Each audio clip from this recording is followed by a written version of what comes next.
सरकार का करप्शन, कर्नाटक सरकार का मतलब है 40% कमीशन की सरकार। भारतीय जनता पार्टी तो लोकतंत्र प्रजातंत्र को डाइवर्ट करके राजतंत्र की का शासन लाना चाहती थी। सारे जहाँ से अच्छा हिंदुस्तान हमारा, ये भाजपा की बपौती है क्या? कई प्रमाण ऐसे मिले कि खुदे पोस्टर लगाया, खुदे पोस्टर फाड़ा। मैं अगर कुछ भी ज्ञान की बातें करूं तो ये कैटेगराइज कर दिया जाएगा कि मैं मुस्लिम समुदाय से आता हूं। जब विचार शून्य और ज्ञान शून्य लोगों के हाथ में सत्ता है, जनता इन ढोंगियों के चक्कर में नहीं रहेगी, न ढोंगी बाबाओं के चक्कर में रहेगी, न ढोंगी नेताओं के चक्कर में रहेगी। इस बात से परेशान है कि लोकतंत्र बचेगा कि नहीं बचेगा। कर्नाटक में विधानसभा चुनाव था, उसके परिणाम भी आ गए हैं, जिसमें जो कांग्रेस जो है बीजेपी को करारी शिकस्त दी है। लगभग जो है एक तरफा बहुमत मिला है। इसी पे बात करने के लिए हमारे साथ हैं कांग्रेस के विधायक हैं डॉक्टर शकील अहमद। क्या कुछ कहेंगे जिस तरह से जीत मिली है?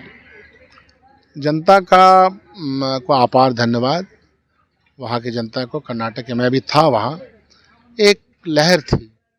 भारतीय जनता पार्टी ने जिस तरह की सरकार दी, जिस तरह के विचारधारा का प्रचार किया, जिस तरह का देश और समाज बनाना चाहती है, इन सब के खिलाफ एक वातावरण था।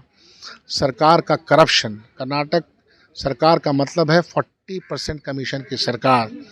तो इन सब ने मिला करके और कांग्रेस पार्टी की लीडरशिप का लगातार प्रचार प्रसार अपने तरीके का, राहुल गांधी की 4000 किलोमीटर की यात्रा, जिसमें 500 लगभग 550 किलो की यात्रा वहाँ चली है, ये सब ने मिला जुला करके लोकतंत्र को जीत दिलाया है।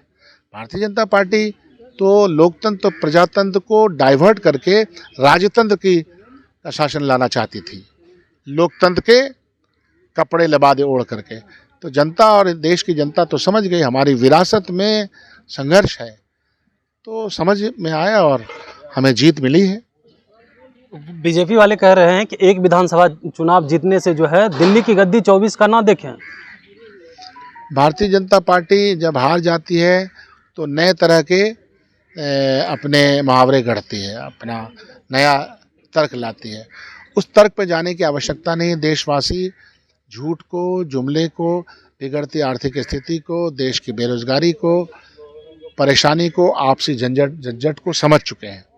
तो इसलिए 2024 अब दूर का सपना उनका हो चुका है और इसीलिए उनके अंदर ये तिलमिलाहट है। आप लोगों ने कल बजरंगबली जय का नारा लगाया। अच्छा, तो बजरंगबली जय और भारत माता की जय, वंदे मातरम और इनकलाब जिंदाबाद, या फिर जनगण मन अधिनायक जय हो, या फिर सारे जहाँ से अच्छा हिंदुस्तान हमारा, ये भाजपा की बपौती है क्या?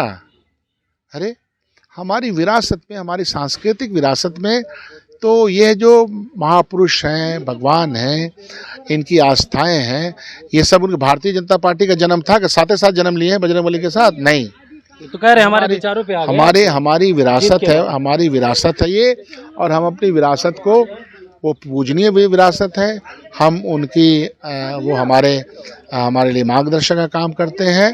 भारतीय जनता पार्टी ने असल में इन सारे नामों को, इन सारी विरासत को इस तरह से पेश किया कि जिससे कि ऐसा लगता है कि ये उनके ही लोग हैं। हम होली मनाते हैं, दीपावली मनाते हैं, काली पूजा करते हैं, दुर्गा पूजा करते हैं, मुहर्रम मनाते हैं, ईद मनाते हैं, बकरीद मनाते हैं। यहाँ पूजा अर्चना के विभिन्न पद्धतियाँ हैं। सिख अपने गुरुओं को मानते हैं, ग्रंथ साहिब का पाठ होता है।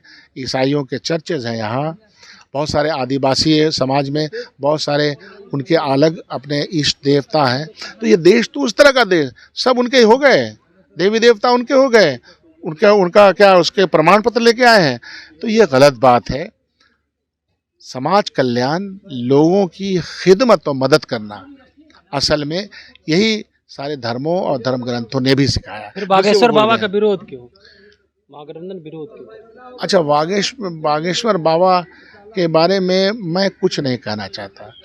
आर.के. सिंह हैं, वो मंत्री किसके? भाजपा के, यहीं के मेंबर पार्लियामेंट। उनका इंटरव्यू निकालिए, वो क्या कह रहे हैं, वो चलाइए।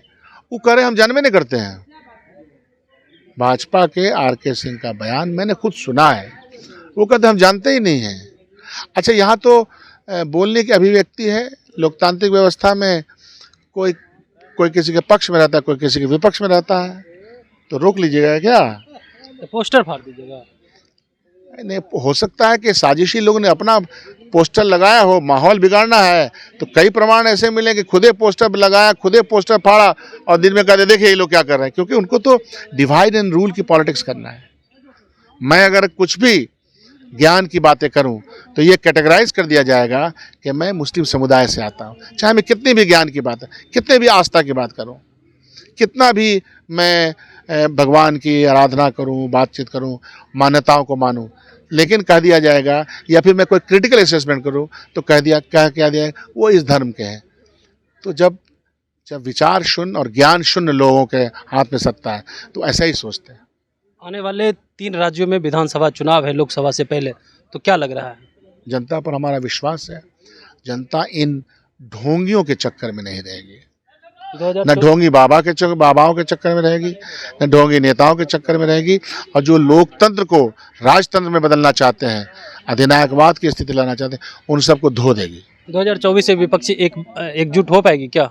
नीतीश जी कितनी कोशिश कर रहे हैं, तेजस्वी जी इतनी कोशिश कर रहे हैं, राहुल गांधी जी, कांग्रेस पार्टी, साउथ की तमाम पार्टियां, ममता बनर्जी, आपको महाराष्ट्र में सभी लोग इस बात से परेशान हैं कि लोकतंत्र बचेगा कि नहीं बचेगा। जिस तरह से प्रहार हो रहा है, सब साथ आ रहे हैं। जी जी। तो आप सुन रहे थे, हमारे साथ थे शकील अहमद, जिन्होंने तमाम सवालों का जवाब दिया और साथ ही साथ कहा है कि ढोंगी जो बाबा हो या नेता हो, उनका जवाब जो है जनता 2024 का चुनाव में जरूर देगी। तो फिलहाल इस खबर में इतना ही। कमलेश कुमार, देशवा न्यूज, पटना। सिर्फ खबर दिखाना देशवा न्यूज का मकसद नहीं, देशवा न्यूज की कोशिश है कि समाज की सूरत बदलनी चाहिए। देशवा न्यूज पर वीडियो देखने के लिए लाइक करें, सब्सक्राइब करें, साथ ही बेल आइकन दबाना न भूलें।